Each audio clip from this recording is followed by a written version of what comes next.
Commander Jake Morrison had been having a quiet day on the bridge of the UES Defiance. The stars looked peaceful through the viewscreen, and the patrol reports were boring, as usual, nothing but empty space and routine check-ins from the other human ships in their small fleet. Morrison liked quiet days. They meant nobody was dying somewhere in the galaxy. That peace shattered when Lieutenant Collins at the communications station suddenly sat up straight, like he'd been shocked. "Sir, we're picking up a distress signal," Collins said, his voice tight with concern. "It's not human." "Sir, the transmission pattern matches Zephyrian technology.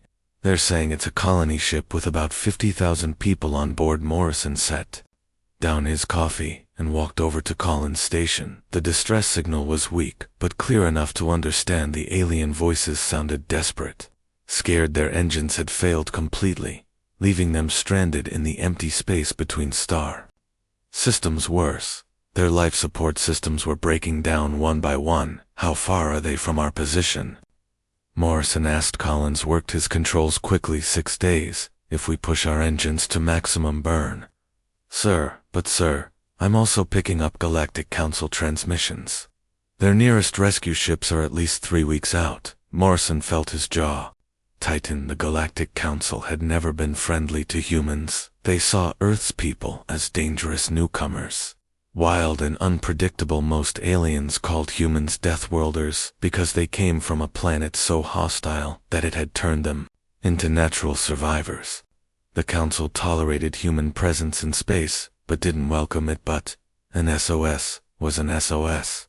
Morrison had been raised to believe that when someone called for help, you answered. It didn't matter if they were human, alien, or something else entirely. "Signal all ships in our fleet," Morrison ordered. "Tell them to prepare for emergency burn protocols. We're going to help those people." Collins looked worried. "Sir, emergency burn for 6 straight days? That's going to stress our engines beyond safe limits. And the Zephyrians might not even want our help." Morrison was already walking back to his command chair. "Then we'll fix our engines when we get there, Lieutenant, and if they don't want our help, we'll give it to them anyway." Meanwhile, thousands of light years away, Captain Veltar stood on the bridge of the massive colony ship Gentle Current. The ship had been his pride and joy. Just hours ago now it was becoming a tomb. The engine explosion had crippled their main drive and damaged dozens of other systems. Emergency power was all they had left when the human response came through their communications system. Veltar felt his blood run cold. The transmission was brief and to the point.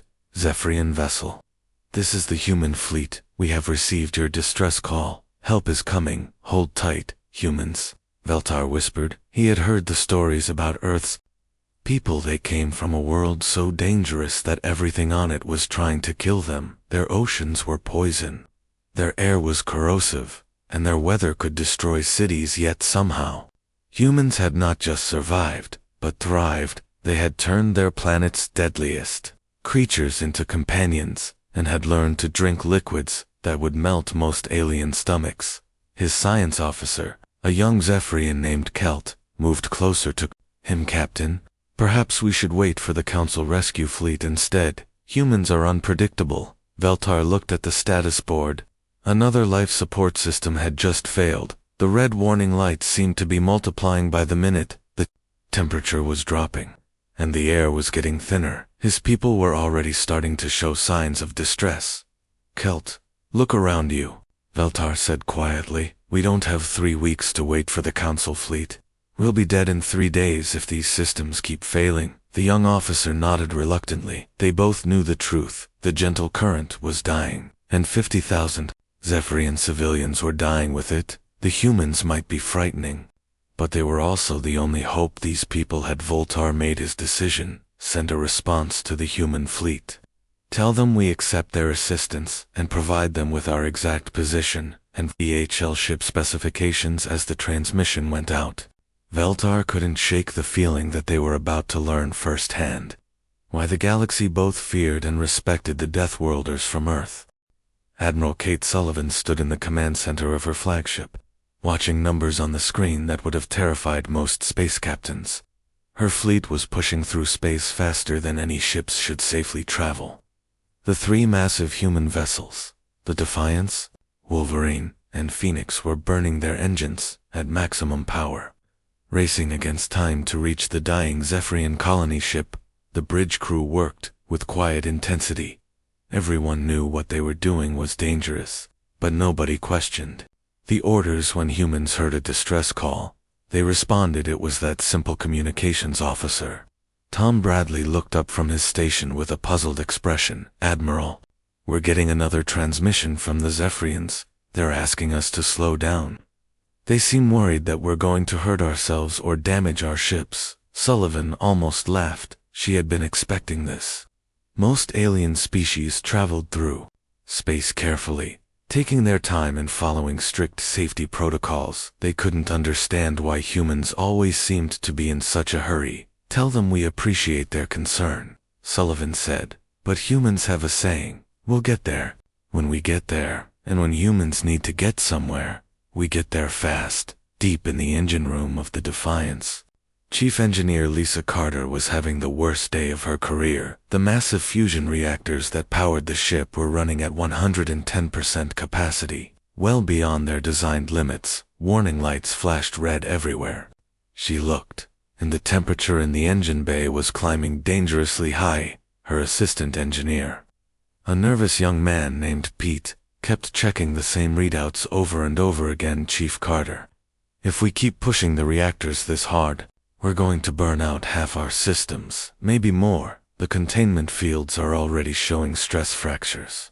Carter wiped sweat from her forehead with the back of her hand. The engine room felt like the inside of an oven. But she refused to slow down. "Pete, 50,000 people are going to die if we don't reach them in time. If our engines burn out, we'll fix them. If our systems fail, we'll rebuild them. But we're not slowing down." Pete nodded and went back to his controls. He had learned not to argue with Carter when she made up her mind about something. Besides, he understood what was at stake. Somewhere out in the darkness of space, an entire civilization was counting on them. The strain wasn't just on the ships. The human crews were enduring acceleration forces that would have knocked most alien species unconscious, or worse. The artificial gravity systems could only do so much to protect them. Every person on the three ships felt like they weighed twice as much as normal, and simple movements required real effort. But humans had evolved on a world that was constantly trying to kill them. Their bodies were built to handle stress that would destroy other species. What felt dangerous to aliens felt like just another challenge to overcome for the crews of the human fleet back on the Zephyrian ship. Captain Veltar was staring at his sensor displays in complete disbelief. His tactical officer had just delivered a report that seemed impossible. "Captain, our long-range sensors are picking up additional human ships joining the rescue fleet 3. More vessels just dropped out of hyperspace and are matching course with the original 3 ships. And sir, there are more coming." Veltar studied the readings carefully. The humans weren't just sending the ships that had been closest to the distress call. They were pulling vessels from all over their territory, creating a massive rescue fleet from ships that had been scattered across dozens of star systems. "How are they coordinating this?" Veltar asked. "Those ships would have had to leave their positions immediately after receiving our distress call. They're coming from patrol routes, supply runs, even training exercises." His science officer was equally amazed. "Sir, it appears that every human ship within range of our position has abandoned their current missions and is heading toward us. They're treating this rescue operation as their highest priority." Veltar felt a strange mixture of hope and fear.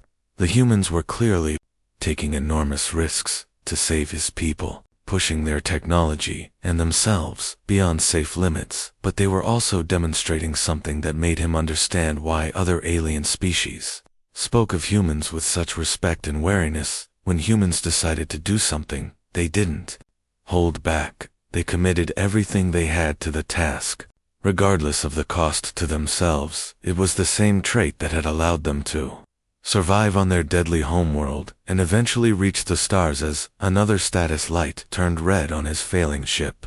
Veltar found himself grateful for human stubbornness. His people needed that kind of determination right now. The question was whether the human ships would arrive before the gentle current became a tomb drifting silently through space. The human fleet appeared in space like thunder breaking the silence. 6 massive ships dropped out of hyperspace in perfect formation, their engines still glowing hot from the impossible journey they had just completed. Admiral Kate Sullivan stood on the bridge of her flagship, looking out at the enormous Sephorian colony ship floating helplessly in the darkness.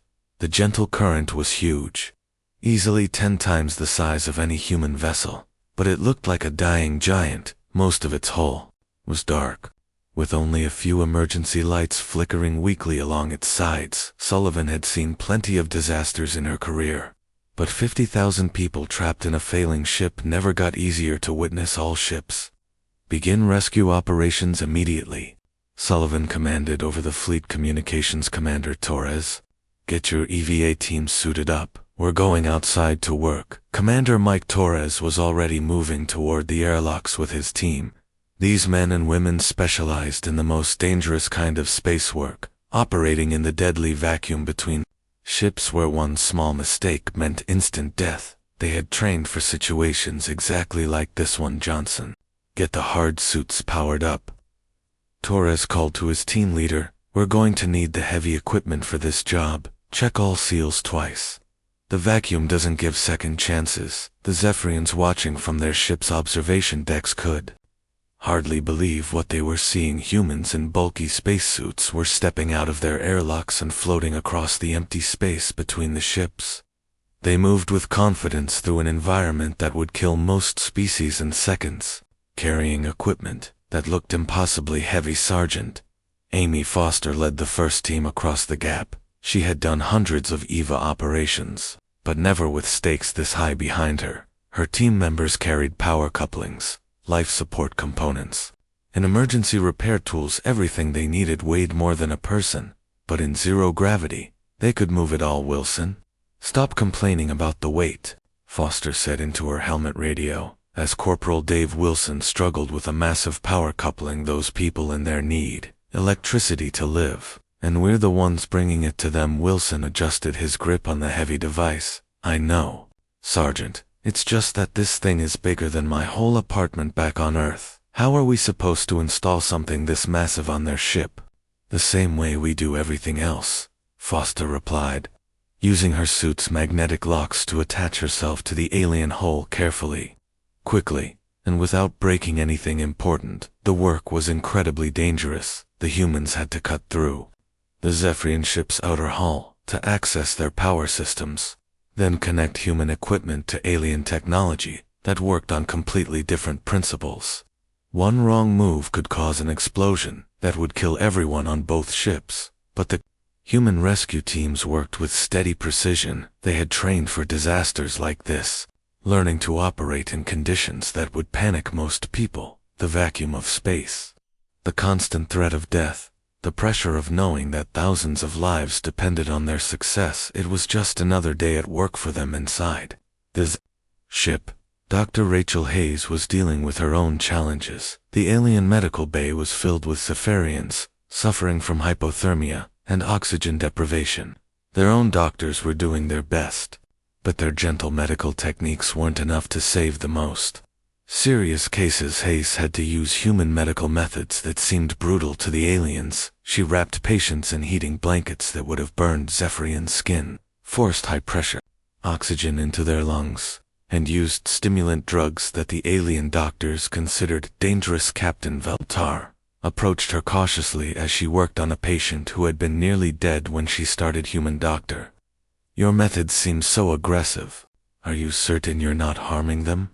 Hayes looked up from her work. The patient's vital signs were stabilizing, and his color was returning to normal. Captain, sometimes you have to be rough to be kind. My patient here was dying because his body temperature had dropped too low, and he wasn't getting enough oxygen. Your doctors were trying to warm him up slowly and give him gentle breathing treatments that would have taken hours. He didn't have. She gestured to her equipment. My heating blankets brought his temperature up in minutes instead of hours. The hypersure oxygen got his blood oxygen levels back to normal immediately. It might seem violent, but it saved his life. Veltar watched As more human medical teams arrived to help with the most critical patients, their methods were frightening to watch. But the results spoke for themselves. Zephyrians, who had been on the edge of death, were recovering rapidly under human care around the massive colony ship. Human rescue teams continued their dangerous work, connecting power cables, repairing life support systems, and evacuating the most seriously injured to human medical facilities. They worked with the kind of urgent efficiency that came from knowing that every minute counted, every decision mattered, and failure was not an option. The rescue operation was going perfectly when everything changed in an instant. Lieutenant Ryan Clark was monitoring the long-range sensors aboard the Phoenix when his screen suddenly lit up with new contacts. His blood ran cold as he counted the incoming ships. Admiral Sullivan, we have a problem, Clark reported, his voice tight with tension. I'm reading 15 ships on approach, bearing 27 Mark IV configuration matches, Korthok raiders, and they're coming in fast. Admiral Sullivan felt her stomach drop. The Korthok were the worst kind of scavengers in the galaxy, slavers who followed distress signals like sharks, following blood in the water when ships were disabled and helpless. The Korthok showed up to capture survivors and sell them in the illegal markets on the galaxy's outer rim. How much time do we have? Sullivan asked. Clark worked his controls frantically. 20 minutes until they reach weapons range. Ma'am, maybe less if they push their engines. The news hit the Zephyrian bridge like a physical blow. Captain Veltar and his officers stared at their own sensor displays in horror. 15 Korthok warships against 6 human vessels. The math was simple, and terrifying. Veltar opened a communication channel to the human fleet. Admiral Sullivan, you and your people should leave immediately. Save yourselves while you still can. We cannot ask you to die defending us. This is not your fight. Sullivan's response came back immediately, and her voice was colder than the vacuum of space. Captain Veltar, with all due respect, we didn't travel 6 days at maximum burn and risk our ships and crews just to run away. When things get difficult, we came here to save your people. And that's exactly what we're going to do. She switched to the fleet command channel. All ships. This is Admiral Sullivan. We have hostile contacts inbound. Collins, signal all vessels to go to combat status, weapon systems online, defensive formations, and get ready for a fight throughout the human fleet. The transformation was immediate and startling. Major Jack Peterson's voice crackled over the emergency communications system. All EVA teams, return to your ships immediately. We have unfriendly visitors coming, and they're definitely not here to help with the rescue operation. The human rescue workers who had been floating between ships just minutes earlier moved with urgent efficiency. They abandoned their equipment and jetted back to their airlocks as fast as their suits could carry them. Every second counted now, but the most shocking change was happening to the human ships themselves. The vessels that had appeared to be simple rescue ships suddenly began revealing their true nature. Hidden panels slid open along their hulls, exposing weapon systems that had been concealed beneath their peaceful exterior. Missile launchers emerged from disguised cargo bays, and energy weapons that had been retracted into the ship's structures extended into firing position. The watching from their observation decks couldn't believe what they were seeing. The human ships were transforming before their eyes from mercy vessels into something far more dangerous. By all the stars, whispered Veltar's tactical officer, staring at his sensor readings. Admiral, those aren't rescue ships at all. They're warships disguised as rescue ships. Look at the weapon signatures we're picking up now. Veltar studied the displays in amazement. Each human vessel carried enough firepower to destroy a small fleet. The energy readings from their weapon systems were off the charts, and their defensive shields were powering up to levels that seemed impossible for ships of their size. How is this possible? Asked his science officer. Those ships were performing delicate rescue operations just minutes ago. Now they look like they could take on our entire planetary defense fleet. The truth was beginning to dawn on the Zephyrian crew. Humans didn't build separate classes of ships for different purposes, the way other species did. They built ships that could do whatever needed to be done. The same vessel that could gently dock with a damaged civilian ship and provide medical care could also turn into a deadly weapon of war at a moment's notice, Commander. Torres had just made it back aboard the Defiance when the ship's combat systems came online. The gentle humming of rescue equipment was replaced by the deeper, more ominous sound of weapons charging and targeting systems activating. All hands. Battle stations. Came the announcement over the ship's intercom. This is not a drill. Hostile forces approaching. Prepare for combat operations. The crew moved with practiced efficiency, switching from rescue mode to combat mode in minutes. The same people who had been saving alien lives were now preparing to take others. But that was the reality of serving aboard human ships. You had to be ready for anything as the Korthok raiders closed the distance. Their commanders were probably expecting an easy victory, a few small human ships protecting a disabled alien. Vessels should have been simple prey. They had no idea they were about to learn why the galaxy had learned to respect and fear the humans.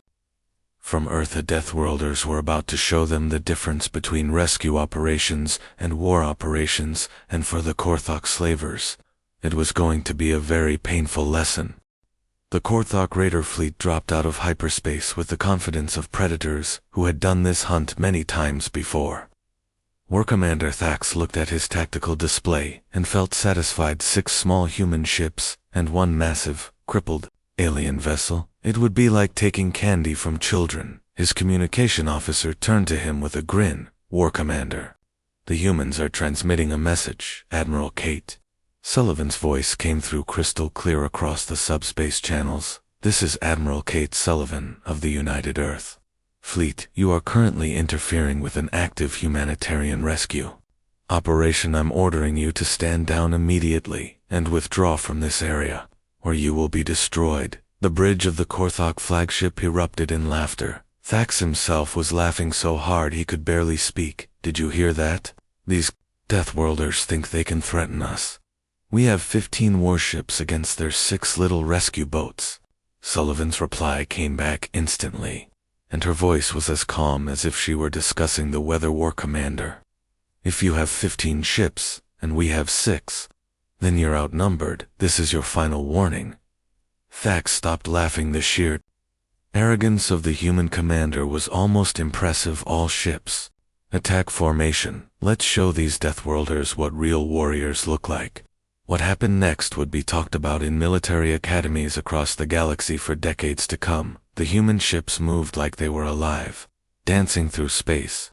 With a grace that seemed impossible for vessels of their size, they handled acceleration and direction changes that should have crushed their crews. But somehow, the humans inside kept fighting. Captain Ben Rodriguez commanding the Wolverine lead, his ship in a flanking maneuver that split the Korthok formation like a knife through butter.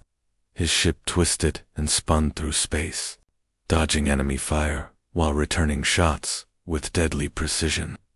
The G-forces from his maneuvers should have knocked his crew unconscious.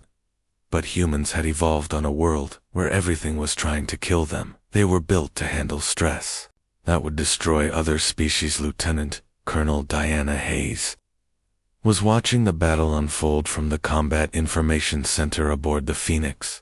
As the commanding officer of the ship's Marine detachment, she had seen plenty of fights, but this was something special. Look at them scramble, she said to her tactical officer. Watching the Korthok ships on the display, they came here expecting to find helpless prey, but instead they ran into a pack of wolves with starships. The Korthok raiders had made every mistake possible. They had underestimated their enemy, spread their forces too thin, and panicked when the fight didn't go according to their plan. The humans, on the other hand, fought like they had been born to it. Their ships moved in perfect coordination, covering each other's flanks and concentrating their fire where it would do the most damage. The battle lasted exactly 12 minutes. When it was over, 8 Korthok ships were nothing but glowing debris, floating in space. The remaining 7 were limping away at maximum speed, their crews sending desperate messages of surrender that the humans ignored. The message was clear: get out and don't come back. As soon as the last enemy ship disappeared into hyperspace, The human fleet immediately returned to rescue operations. It was as if the deadly space battle had been nothing more than a minor interruption in their day. Engineers went back to repairing alien systems. Medical teams continued treating Zephyrian patients, and supply officers resumed transferring food and water to the colony. Ship Captain Veltar found Admiral Sullivan 3 hours later in the Gentle Currents Command Center. The massive alien ship was fully operational again. Thanks to the tireless work of human engineering teams, working alongside Zephyrian technicians, Chief Engineer Carter was still there, covered in grease and sweat, making final adjustments to the alien power systems. Admiral Sullivan, Veltar said, approaching carefully, I owe you an apology, my people, myself included. We completely misjudged your species. The galaxy calls you Deathworlders, and speaks of humans with fear and suspicion. Sullivan looked up from a technical report she had been reviewing.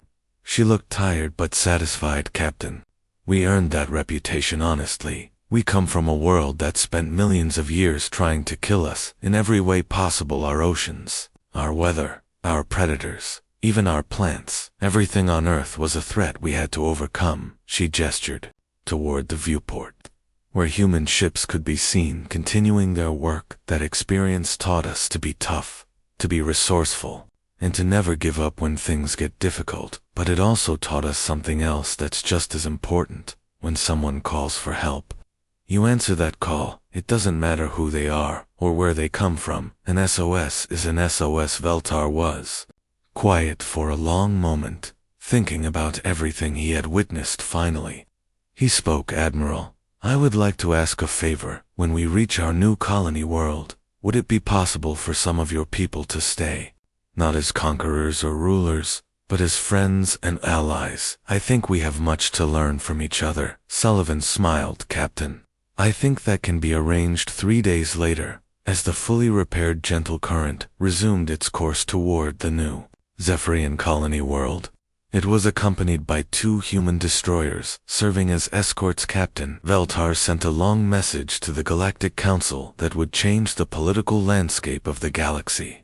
Forever honored council members, his message began. I am writing to formally request that the Zephyrian Republic be granted alliance status with the Human Federation.